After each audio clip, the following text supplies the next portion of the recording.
Guys, magluluto ako ng gulay na simpleng-simple lang. Yung sahog natin ay simple lang din.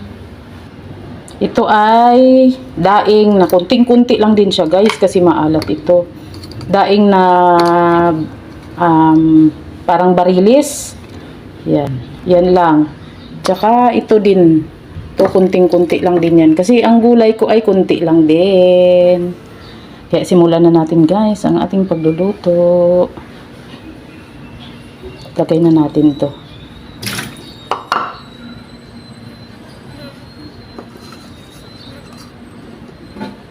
Yan. Maalat kasi ito kaya binabad ko na siya sa tubig.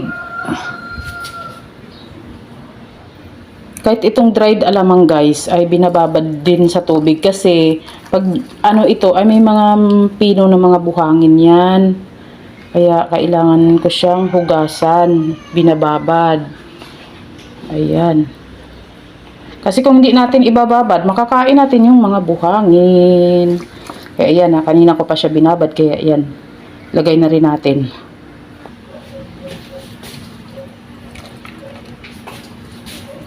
Simple lang siya guys, hindi siya natin igigisa. Para siyang pinakbet.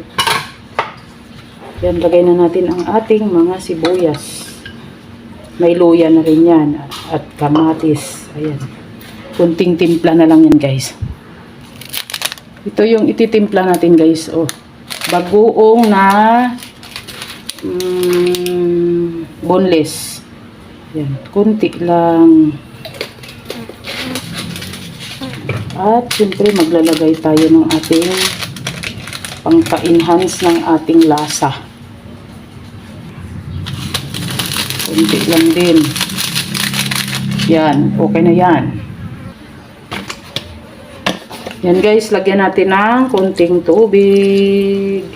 Yan, isasalang na natin. Yan na, takpan na natin.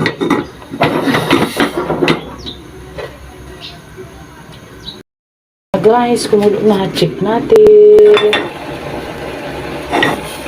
Yan, kumulo na siya. Hinaan na natin yung apoy guys.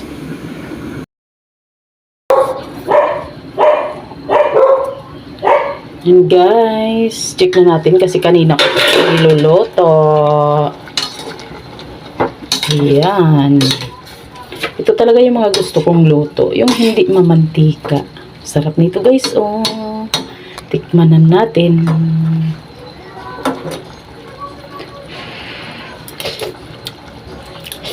Ayun, ang sarap. Hindi siya maalat. Ayan na guys, luto na. Off na natin ang ating kalan. Ayan na guys, lilipat na natin ang ating gulay. Ayan, maghahanda na tayo ng ating tanghalian at tanghali na gutom na. Yan guys, oh. Ganito lang kasimpleng luto ng ulam. Ayan. Yan guys.